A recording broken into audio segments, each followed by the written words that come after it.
Halo dan selamat datang kembali di Jendela Dunia, lapak analisis tempat kita sok-sokan bedah dinamika ekonomi makro dan geopolitik yang katanya bakal nentuin arah masa depan Indonesia. Saya di sini buat ngajak Anda melihat lebih jauh dari sekedar judul berita receh menuju ke dampak sistemik dari kebijakan ekonomi global yang seringnya bikin pusing.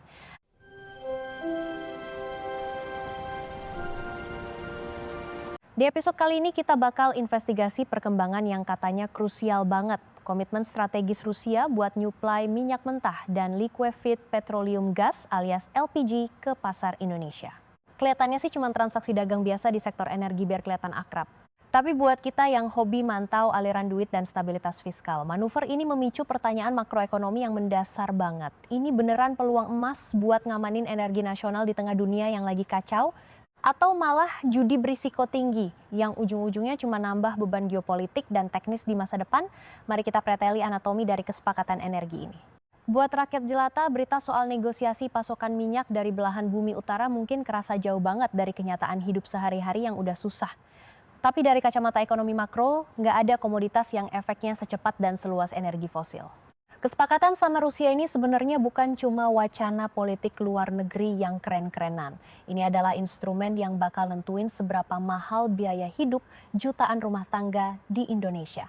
Kita lagi ngomongin variabel yang nentuin harga bensin di SPBU, biaya logistik yang bikin harga pangan dari desa ke kota makin nggak masuk akal, sampai tarif listrik yang jadi beban sektor industri manufaktur kita. Pas rantai pasok energi keganggu, efek dominonya langsung hajar daya beli masyarakat lewat lonjakan inflasi yang gak ada obatnya. Makanya, tawaran dari Moskow ini harus dievaluasi ketat sebagai mekanisme intervensi yang katanya bisa stabilin harga domestik, lindungin daya beli kelas menengah yang makin kejepit, dan ujung-ujungnya jaga gengsi pertumbuhan ekonomi nasional biar tetap kelihatan positif. Biar paham kenapa langkah diversifikasi ini mendesak banget, kita harus lihat lagi paradoks struktural yang bikin sektor energi Indonesia kelihatan miris sekarang. Dulu sih Indonesia punya rekam jejak yang bisa dibanggain sebagai negara kaya sumber daya alam, bahkan sempat gaya-gayaan jadi anggota aktif dari organisasi negara-negara pengekspor minyak alias OPEC. Pas dekade 70-an dan 80-an, duit minyak itu mesin utama yang gerakin pembangunan infrastruktur dan isi kantong negara. Tapi realita hari ini beda jauh sama nostalgia itu. Transformasi demografi dan industrialisasi yang masif udah ngubah Indonesia dari negara eksportir jadi negara tukang impor minyak yang ketergantungan banget sama pasokan luar. Kapasitas produksi minyak domestik terus-terusan terjun bebas gara-gara sumur-sumur tua yang udah loyo dan minimnya niat buat eksplorasi cadangan baru yang signifikan. Jurang yang makin lebar antara kurva produksi yang nyungsep dan kurva konsumsi yang makin nanjak inilah yang bikin kerentanan struktural kita makin akut dalam neraca perdagangan dan ketahanan energi. Kerapuhan struktural ini nggak cuma bikin neraca perdagangan meriang, tapi juga sukses bikin postur APBN kita kena serangan jantung berjamaah. Sebagai negara yang masih hobi kasih subsidi dan kompensasi energi demi stabilitas sosial alias biar rakyat nggak ngamuk, pemerintah Indonesia harus nanggung beban fiskal yang luar biasa berat tiap kali harga minyak mentah dunia naik dikit. Bayangin aja skenario makroekonomi ajaib di mana tiap kenaikan $1 AS doang pada harga minyak acuan global, defisit anggaran kita langsung mangap triliunan rupiah secara otomatis.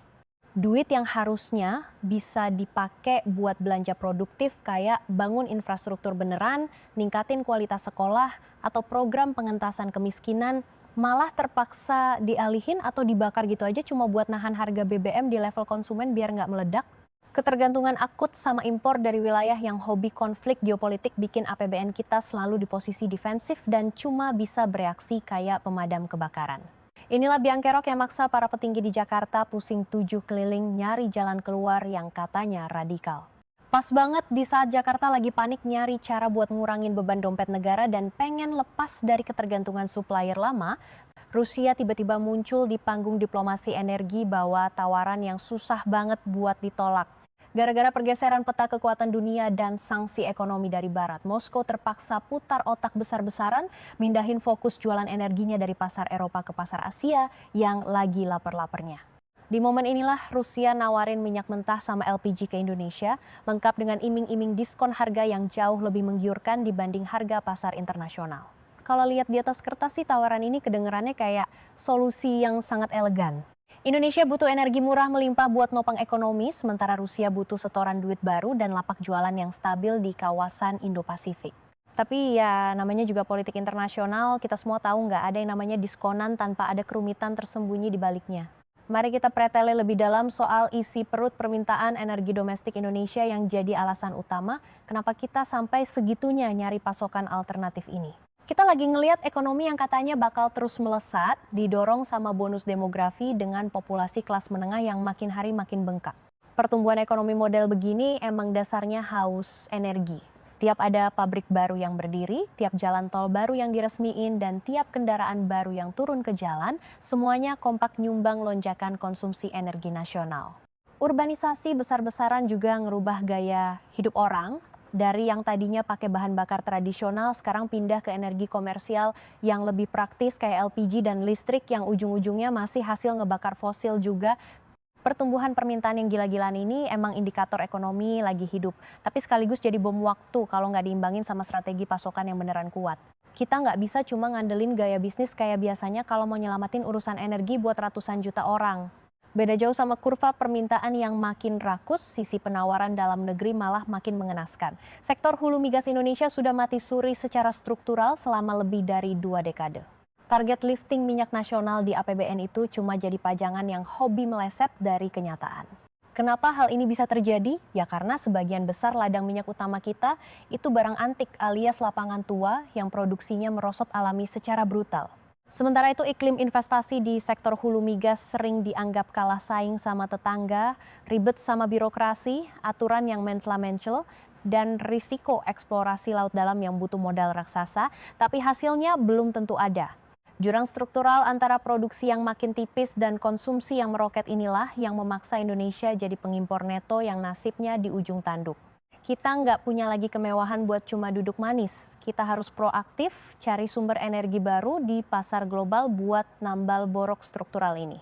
Jadi pengimpor neto dalam volume jumbo itu sama saja naruh leher ekonomi Indonesia di bawah parang guncangan eksternal.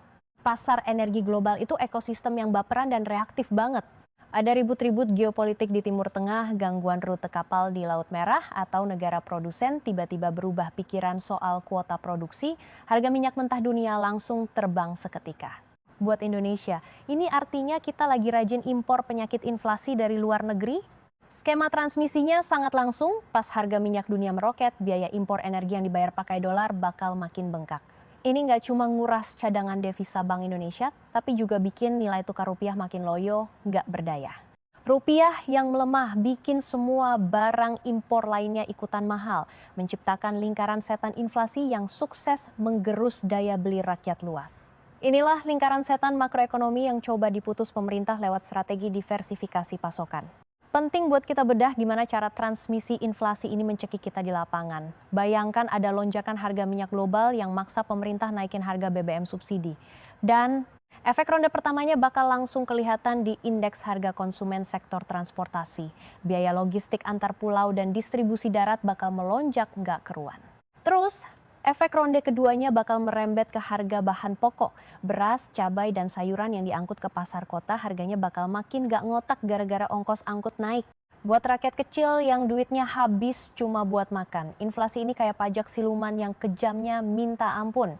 Kalau inflasi inti makin liar, Bank Indonesia terpaksa ngerespons dengan naikin suku bunga atau BI rate buat ngerem ekonomi. Suku bunga tinggi bakal nyekik kredit sektor real, bikin ekspansi bisnis macet, dan ujung-ujungnya numbalin target pertumbuhan ekonomi atau PDB kita. Dengan memahami betapa hancurnya rantai risiko makroekonomi tersebut, menjadi sangat jelas mengapa Jakarta menganggap strategi diversifikasi sumber energi bukan lagi sekadar pilihan iseng, melainkan keharusan strategis yang mutlak. Menggantungkan nasib ketahanan energi nasional pada satu atau dua kawasan tradisional saja adalah sebuah kecerobohan dalam manajemen risiko negara. Begitu Indonesia berhasil membuka jalur pasokan baru dari Rusia, otomatis kita mendapatkan fleksibilitas operasional dan posisi tawar yang lebih kuat saat bernegosiasi harga dengan pemasok lainnya. Ini adalah prinsip paling dasar dalam teori portofolio ekonomi. Jangan pernah menaruh semua telur Anda dalam satu keranjang kalau tidak mau pecah semua.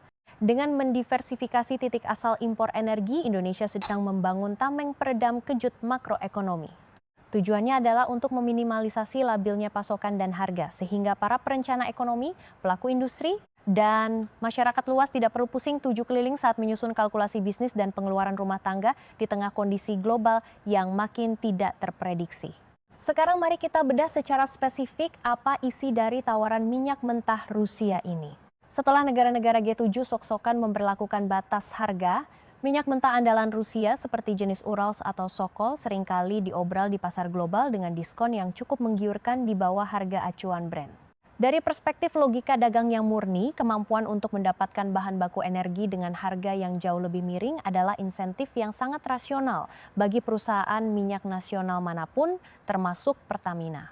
Diskon ini merepresentasikan potensi penghematan devisa yang sangat masif bagi negara. Setiap barel minyak mentah diskonan yang berhasil diimpor dan diolah di dalam negeri berarti mengurangi beban valuta asing yang harus dikuras dari sistem perbankan kita. Lebih jauh lagi, margin lebar dari selisih harga bahan baku ini bisa memberikan napas finansial bagi Pertamina untuk melakukan investasi ulang pada infrastruktur hilir mereka yang sudah karatan dan butuh modernisasi tanpa harus terus-menerus mengemis suntikan modal dari pemerintah. Potensi penghematan atau napas fiskal yang ditawarkan oleh minyak mentah Rusia ini memiliki implikasi makroekonomi yang jauh lebih luas daripada sekadar urusan untung rugi perusahaan. Jika pemerintah bisa menekan biaya pokok penyediaan bahan bakar minyak secara signifikan lewat impor minyak mentah diskonan, maka alokasi dana subsidi energi dalam APBN bisa dirasionalisasi agar tidak bengkak. Ruang fiskal yang tercipta dari penghematan ini bisa dialihkan untuk kebijakan yang punya efek berganda jauh lebih tinggi terhadap pertumbuhan ekonomi jangka panjang. Bayangkan jika triliunan rupiah yang biasanya habis menguap begitu saja sebagai subsidi konsumtif bisa dialihkan untuk membiayai pembangunan fasilitas kesehatan, subsidi pupuk agar petani tidak menjerit, atau program pelatihan kerja untuk meningkatkan produktivitas tenaga kerja. Dalam konteks ini, minyak mentah Rusia bukan sekedar komoditas energi, melainkan instrumen potensial untuk merombak struktur fiskal dan memperbaiki kualitas belanja negara agar lebih fokus pada pembangunan manusia dan infrastruktur fisik yang berkelanjutan. Tapi ya, analisis ekonomi makro yang katanya komprehensif itu jangan cuma jago di awang-awang, coba tengok realita teknis di lapangan yang amburadul. Di sinilah letak drama sebenarnya dari kesepakatan yang kelihatannya indah di atas kertas ini. Minyak mentah itu bukan cuma air sirup yang tinggal campur. Spek kimianya itu ribet banget, nggak semuanya sama. Minyak Rusia, si Urals itu masuk kasta sour crude alias minyak asam yang sulfurnya tinggi banget, sepedas omongan netizen. Masalahnya, kilang-kilang Pertamina dari zaman purba sudah disetel buat mengolah sweet crude yang rendah sulfur, hasil impor Timur Tengah atau produk lokal yang lebih kalem. Kalau maksa masukin minyak yang nggak level ke kilang lama tanpa modifikasi teknis, ya siap-siap saja. Pipa-pipa pada karatan, hasil produksinya ampas, dan unit pemrosesan bisa meledak seketika. Ini hambatan struktural yang nyata, nggak bakal kelar cuma modal tanda tangan di atas kertas diplomatik yang penuh gimmick itu. Gara-gara spek teknis yang nggak nyambung ini, muncullah dilema finansial yang bikin pusing tujuh keliling. Mending hemat beli minyak atau malah boncos di modal awal. Biar bisa telan minyak sour Rusia tanpa bikin kilang rontok, Pertamina harus bakar duit buat upgrade kilang, termasuk pasang unit desulfurisasi yang harganya selangit. Duit belanja modal atau capital expenditure buat proyek sok-sokan upgrade kilang ini bisa tembus miliaran dolar, bukan cuma recehan hasil parkir. Ya, pertanyaan buat para analis yang sok pintar, apa iya diskon minyak Rusia bakal awet buat nutupi cicilan investasi raksasa modifikasi kilang itu? Kalau nanti diskonnya makin tipis gara-gara pasar berubah, investasi infrastruktur yang sudah terlanjur ditanam cuma bakal jadi aset rongsokan alias stranded asset yang bikin neraca perusahaan makin merah.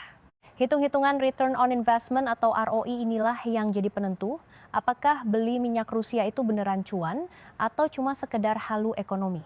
Melihat ribetnya teknis dan risiko rugi di balik harga murah yang menggoda itu, sikap sok hati-hati atau prudential stance manajemen Pertamina sebenarnya adalah langkah paling masuk akal biar nggak makin blunder.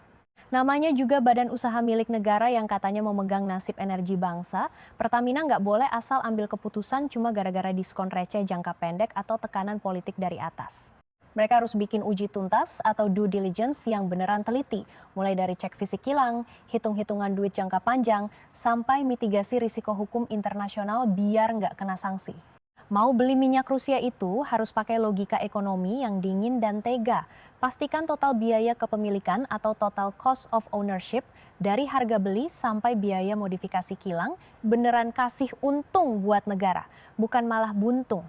Nggak ada tempat buat salah hitung kalau skalanya sudah industri raksasa begini, kecuali memang mau cari penyakit.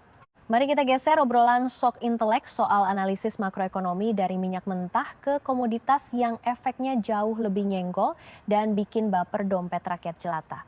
Sata apalagi kalau bukan LPG. Kalau minyak mentah itu urat nadi transportasi dan industri, maka LPG adalah jantungnya dapur emak-emak dan sektor informal. Di Indonesia, LPG bukan sekadar bahan bakar. Ini adalah barang politik dan sosial yang sensitifnya ngalahin perasaan netizen yang lagi galau. Si tabung melon hijau 3 kilo itu adalah pahlawan kesiangan yang memastikan jutaan keluarga kurang mampu bisa masak tiap hari. Dan ratusan ribu pelaku UMKM, kayak tukang gorengan dan warteg, gak gulung tikar. Stok dan harga LPG subsidi ini berhubungan langsung sama tingkat kesejahteraan dan ketahanan perut rakyat di level paling bawah. Senggol dikit aja rantai pasoknya, siap-siap aja lihat kerusuhan sosial masif dan drama politik yang gak kita pengenin. Ironi paling kocak dalam arsitektur energi kita adalah betapa kecanduan Indonesia sama barang impor cuma buat menuhin kebutuhan LPG domestik yang naiknya nggak masuk akal. Padahal kita punya cadangan gas bumi yang gede, tapi gas kita kebanyakan jenis lin gas yang miskin kandungan propana dan butana komponen utama buat bikin LPG. Hasilnya lebih dari 70% konsumsi LPG nasional harus ngemis lewat keran impor, yang paling banyak datang dari Timur Tengah dan Amerika Serikat. Ketergantungan akut ini bikin skema subsidi energi kita ada di posisi yang serapuh, janji-janji manis kampanye. Tiap kali harga CP Aramco naik atau rupiah keok lawan dolar AS, beban subsidi di APBN bakal bengkak nggak karuan. Ini namanya pendarahan duit negara yang sudah kronis dan butuh diobatin beneran, bukan cuma dikasih plester doang. Di tengah kondisi yang serba rapuh ini, tawaran gas dari Rusia sebenarnya punya nilai strategis yang lumayan bikin mata melirik. Rusia itu salah satu pemain besar gas alam dan LPG dunia yang produksinya gila-gilaan dan infrastrukturnya makin canggih. Dengan buka jalur pasokan dari Rusia, Indonesia nggak cuma cari harga diskonan, tapi yang lebih penting itu buat ngamanin stok barang biar nggak was-was kehabisan di masa depan. Masukin gas Rusia ke daftar belanjaan energi, kita bakal kasih efek penyeimbang biar pasar domestik nggak gampang oleng. Kalau pasokan dari wilayah lain lagi bermasalah atau harganya selangit gara-gara perang, gas Rusia bisa jadi ban serep yang oke buat nyegah rakyat antre panjang gara-gara barang langka. Bisa jaga stok tetap stabil, itu kunci utama biar pasar nggak panik dan spekulan nakal nggak mainin harga yang ujung-ujungnya bikin rakyat kecil makin menjerit. Efek makro dari sok-sokan stabilin stok LPG ini ujung-ujungnya cuma buat pamer kalau manajemen duit negara lagi sehat. Biar nggak kaget lihat harga impor yang naik turun kayak mood netizen, pemerintah sok ide bikin kontrak panjang biar hitung-hitungan subsidi nggak meleset jauh-jauh amat. Yang namanya nggak pasti itu emang musuh bebuyutan para elit ekonomi yang hobi bikin rencana di atas kertas. Kalau harga LPG bisa dijinakan, selisih antara hayalan di APBN sama kenyataan pengeluaran subsidi nggak bakal bikin malu-malu amat. Ini trik biar nggak ada drama kaget fiskal yang biasanya bikin pemerintah panik bongkar pasang anggaran di tengah jalan yang ujung-ujungnya numbalin dana buat program penting lainnya. Intinya sih stok energi yang anteng itu syarat wajib biar anggaran negara nggak kelihatan kayak amatiran dalam jangka panjang. Terus ya, coba deh pahami hubungan mesra antara harga LPG yang stabil sama nasib rakyat yang katanya mau dientaskan dari kemiskinan. Buat warga yang hidupnya pas-pasan di pinggir garis kemiskinan, duit buat beli gas itu porsinya gede banget dibanding isi dompet mereka yang tipis. Sekali aja harga gas melonjak atau barangnya hilang, daya beli mereka langsung ambyar, makin miskin dan jurang si kaya sama si miskin makin lebar aja. Makanya, mastiin gas murah. Dengan jaga harga barang pokok ini, pemerintah sebenarnya lagi nyelamatin angka konsumsi warga yang selama ini jadi tulang punggung PDB Indonesia biar nggak ambruk. Ya, inilah fondasi dari apa yang mereka sebut sebagai ketahanan ekonomi dalam negeri kita yang katanya hebat itu. Habis bahas teori ekonomi yang indah-indah, sekarang saatnya lihat kenyataan pahit di lapangan, drama logistik global yang ribetnya minta ampun. Beli gas dari Rusia itu bukan cuma soal tanda tangan dokumen doang, ini urusan kirim barang lewat laut yang super ribet dan taruhannya nyawa. Jarak dari pelabuhan Rusia di Laut Baltik atau Laut Hitam sana sampai ke dermaga di Indonesia itu jauhnya nggak ngotak. Kapal-kapalnya harus lewat jalur sempit yang rawan konflik, dihajar cuaca ekstrim, sampai muter-muter di perairan internasional yang sensitifnya melebihi perasaan mantan. Keribetan logistik ini ujung-ujungnya bakal ngerusak struktur biaya impor yang tadinya dikira murah. Harga barang yang kelihatan murah di pelabuhan asal bisa langsung lenyap ditelan ongkos kirim yang bengkak gara-gara rutenya kejauhan. Masalah logistik ini makin ambiar gara-gara bayang-bayang sanksi internasional buat Rusia yang nggak kelar-kelar. Sanksi-sanksi ini sukses bikin ekosistem perdagangan laut jadi berantakan dan penuh drama nggak jelas. Efek paling berasa ya di sektor asuransi kapal yang sekarang makin ribet. Asuransi raksasa barat hobi banget nolak atau kasih harga premi yang nggak ngotak cuma buat jagain kargo energi dari Rusia. Kalau nggak ada asuransi standar internasional yang benar, risiko finansial kalau ada minyak tumpah, kecelakaan atau penyitaan kargo ya jadi tanggungan pembeli sepenuhnya. Premi selangit ini tuh hidden cost yang harus dihitung matang-matang sama Pertamina biar nggak boncos. Percuma harga barangnya murah kalau biaya jagain logistiknya malah bikin harga total sampai di gudang alias landed cost jadi lebih mahal dibanding beli dari jalur biasa. Selain drama logistik, tembok besar berikutnya ada di sistem keuangan global yang kaku. Ditendangnya bank-bank utama Rusia dari sistem SWIFT sukses bikin urusan bayar-bayaran antar negara jadi serumit hubungan sama mantan. Transaksi miliaran dolar ini dari dulu emang manja banget sama dominasi dolar AS dan sistem perbankan barat. Biar bisa belanja dari Rusia, Indonesia sama Rusia harus putar otak bikin cara bayar alternatif yang aman dan efisien. Banyak cara dicoba, dari pakai yuan, sistem barter, sampai pakai rubel dan rupiah lewat skema LCS. Tapi ya gitu, tiap cara ada risikonya sendiri, kurs yang labil, biaya tambahan, sampai masalah likuiditas yang bikin pening. Keluar dari labirin duit ini butuh otak encer para ahli keuangan makro dan kewaspadaan tingkat dewa dari bos-bos moneter kita. Inovasi bayar-bayaran ini nggak bisa lepas dari risiko geopolitik yang nyata. Ancaman sanksi sekunder yang siap menerkam negara-negara penyangsi Rusia punya aturan buat ngehukum siapapun yang dianggap bantuin transaksi gede sama Moskow, apalagi di sektor energi. Buat raksasa kayak Pertamina atau bank nasional yang ikut campur urusan bayar-bayar ini, risiko kena sanksi sekunder itu beneran skenario mimpi buruk di siang bolong. Sanksi itu bisa bikin akses ke pasar modal dunia ketutup, aset di luar negeri dibekukan, sampai operasional global jadi lumpuh total. Makanya, tiap nego dan kontrak sama Rusia harus super hati-hati dan taat aturan internasional biar nggak kecolongan. Indonesia harus bisa buktiin kalau transaksi ini murni demi ketahanan energi dalam negeri dan nggak ada niat buat nabrak aturan main dunia. Gara-gara sanksi maritim yang ribet itu, muncul deh fenomena ajaib di logistik energi dunia. Jamurnya armada bayangan alias kapal-kapal siluman. Isinya cuma gerombolan tanker rongsok yang pemiliknya nggak jelas siapa, hobi berlayar modal nekat tanpa asuransi standar industri, dan rajin matiin GPS biar nggak ketahuan lagi bawa barang haram dari mana.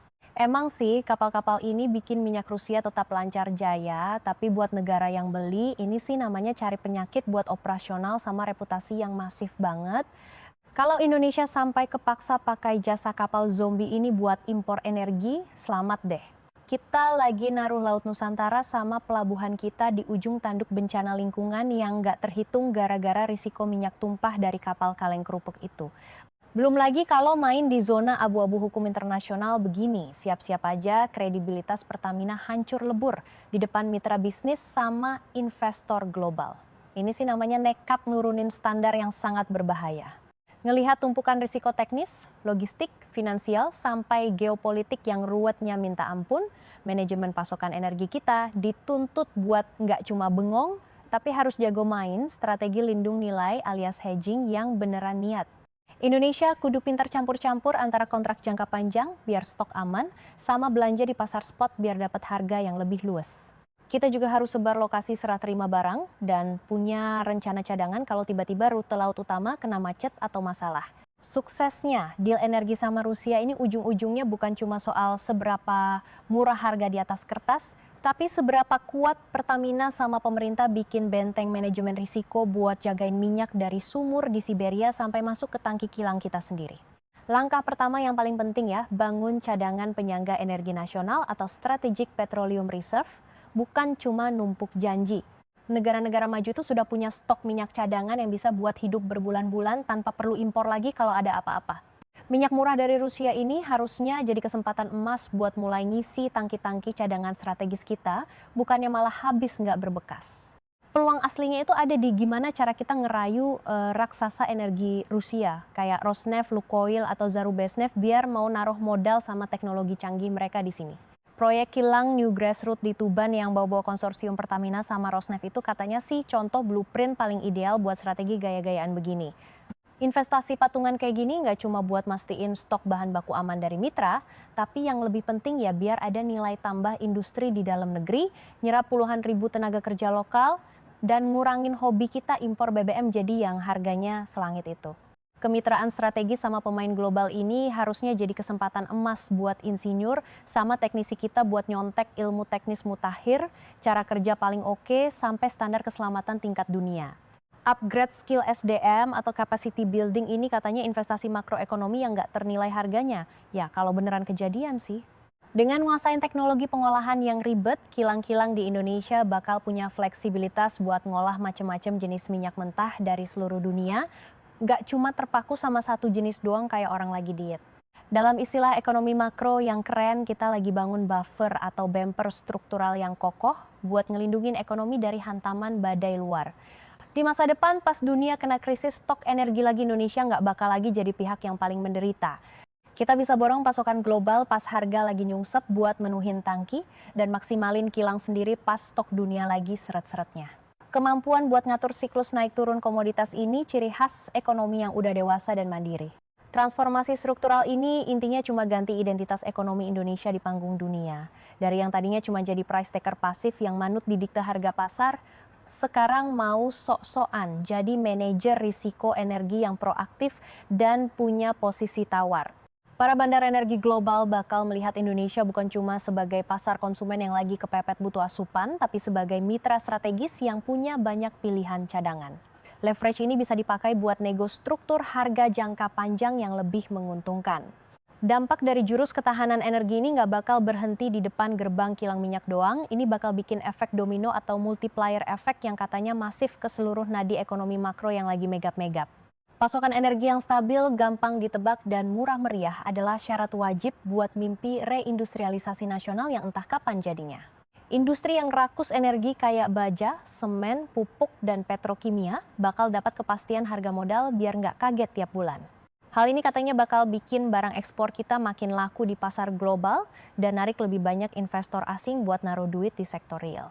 Selain itu, kalau harga energi nggak naik turun kayak mood netizen, inflasi bakal anteng dan Bank Indonesia bisa tetap kasih bunga murah biar rakyat makin rajin ngutang. Ujung-ujungnya, kalau sukses jualan janji energi internasional jadi infrastruktur beneran, itu kunci biar ekonomi kita nggak cuma muter-muter di jebakan kelas menengah dan bisa gaya-gayaan jadi negara maju. Biar dapat gambaran geopolitik ekonomi yang utuh, kita juga harus intip drama ini dari kacamata Moskow. Kenapa sih Rusia mendadak perhatian banget sama pasar Indonesia? Jawabannya ya karena mereka lagi kena ghosting sama pusat ekonomi dunia. Putusnya akses Rusia ke pasar energi Eropa yang dulu jadi ladang cuan mereka itu pukulan telak buat ekonomi mereka. Demi menjaga aliran duit yang cuma ngandelin jualan minyak dan gas, Moskow nggak punya pilihan selain pivot ke timur, nyari mangsa baru di Asia yang lagi haus energi. Indonesia, dengan warga yang jumlahnya nggak ngotak, kelas menengah yang tumbuh gila-gilaan, dan grafik ekonomi yang lagi nanjak, jelas jadi target empuk jangka panjang yang nggak mungkin dilewatkan. Buat Rusia, dapat kontrak jangka panjang sama Jakarta bukan cuma soal cari recehan devisa, tapi soal nancepin kaki biar punya pengaruh kuat di jantung kawasan Indo-Pasifik yang lagi dinamis-dinamisnya. Kebetulan yang sangat pas antara butuhnya Indonesia sama energi murah dan butuhnya Rusia sama lapak jualan yang stabil ini cuma jendela peluang yang katanya langka. Tapi ya disinilah ujian sebenarnya buat apa yang disebut kelihayan diplomasi ekonomi Jakarta. Intinya sih cuma diversifikasi, bukan berarti kita mau ganti majikan secara total. Penting banget buat Indonesia mastiin kalau masuknya pasokan Rusia ini nggak jadi jeratan ketergantungan baru yang bikin sesak. Kalau kita main asal pindahin porsi impor ke satu pemain baru, itu namanya cuma mindahin penyakit dari satu blok geopolitik ke blok lainnya. Terlalu manja sama satu pihak manapun cuma bakal bikin harga diri strategis kita makin gak ada harganya di masa depan. Makanya, portofolio energi nasional harus dirancang pakai otak dan dikelola secara dinamis, jaga keseimbangan biar nggak ada satupun negara pengekspor yang merasa punya kuasa buat nyandera kebijakan energi domestik kita sesuka jidat mereka. Jaga keseimbangan portofolio ini artinya Indonesia harus tetap pura-pura setia dan memperkuat hubungan sama pemasok tradisional kayak Arab Saudi dan Uni Emirat Arab. Secara sejarah dan teknis, infrastruktur energi kita sudah telanjur punya ikatan batin yang dalam sama pasokan dari kawasan sana.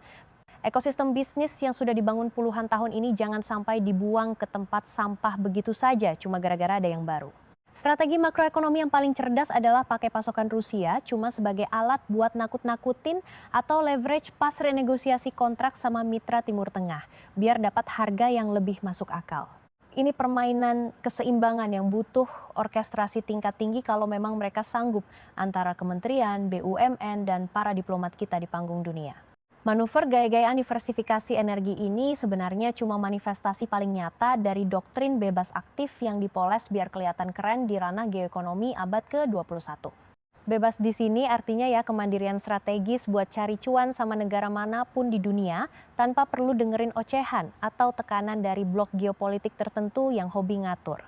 Di tengah tatanan dunia yang makin berantakan dan terpecah belah karena ego kekuatan besar, kemampuan Indonesia buat main dua kaki secara pragmatis di antara berbagai kutub kepentingan itu aset yang katanya tak ternilai harganya. Dengan memposisikan diri sebagai mitra yang rasional dan gak milih kubu, Indonesia bisa ngeruk keuntungan ekonomi makro sambil cuci tangan dari pusaran konflik geopolitik yang sebenarnya gak ada gunanya buat kepentingan nasional kita. Efek dari langkah jenius Indonesia ini nggak cuma bikin heboh di kandang sendiri, tapi juga sukses bikin tetangga se-ASEAN pada nengok. Kalau sampai kita beneran bisa nyampur energi alternatif, bikin gudang cadangan yang nggak kaleng-kaleng, plus dandanin kilang tua kita, ya siap-siap aja jadi bos besar energi di kawasan ini. Prestasi begini bisa bikin tetangga makin nempel, mulai dari urusan sambung menyambung pipa gas sampai tukar-menukar minyak darurat pas lagi bokek bareng. Intinya sih, kalau energi kita aman, ekonomi se-ASEAN juga ikutan tenang dan gak gampang kena mental pas harga minyak dunia lagi hobi naik turun gak jelas. Jadi, setelah sosokan menganalisis ekonomi makro yang berat ini, mari kita rangkum semua drama risiko dan iming-iming cuan yang sudah kita preteli tadi. Deal energi sama Rusia ini jelas bukan mantra sulap atau obat ajaib yang bisa langsung beresin semua keruwetan energi kita cuma dalam semalam.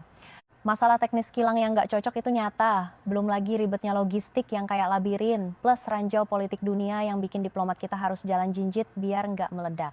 Tapi ya, kalau cuma diam doang alias mager biarin ekonomi kita digebukin harga dunia dan APBN terus-terusan bocor efeknya jauh lebih hancur dan nggak masuk akal buat masa depan. Akhir ceritanya, nasib ekonomi kita nggak cuma ditentukan dari jagonya kita nyari satu supplier minyak atau LPG tambahan di pasar dunia. Menang yang beneran itu kalau instansi kita punya otak buat ngubah transaksi jual beli begini jadi keuntungan jangka panjang yang nggak cuma numpang lewat. Kalau pemerintah sama Pertamina bisa main cantik, manfaatin diskon harga buat benerin dompet negara, terus duit sisa penghematannya dipakai buat dandanin kilang dan numpuk cadangan minyak yang segunung ya, langkah ini bakal dicatat sejarah sebagai aksi yang jenius banget. Indonesia nggak cuma sukses bikin harga bensin stabil dan nyelamatin dompet rakyat jelata, tapi di saat yang sama juga bikin industri kita makin pede buat nantangin pemain dunia. Begitulah kira-kira dongeng panjang lebar soal kesepakatan energi Rusia-Indonesia yang katanya dilihat dari kacamata ekonomi makro dan geopolitik yang sok berat itu. Drama ini jelas bakal terus berlanjut dan efeknya pelan-pelan bakal mulai menggerogoti dompet kita semua tanpa kita sadari. Makasih banget ya sudah mau buang-buang waktu berharga, kalian cuma buat dengerin ceramah sok pinter ini sampai selesai. Di Jendela Dunia, hobi kami memang menguliti kebijakan-kebijakan ajaib pemerintah biar kalian sadar betapa kacaunya realitas ekonomi yang lagi mereka bangun buat kita. Kalau kalian merasa dapat pencerahan atau malah makin pusing setelah nonton ini, silakan sedekah jempol lewat tombol like dan jangan lupa subscribe biar nggak ketinggalan konten-konten nyinyir kami yang lainnya. Sampai ketemu di episode selanjutnya dan tetaplah jadi netizen julid yang kritis biar nggak gampang dikibulin dunia.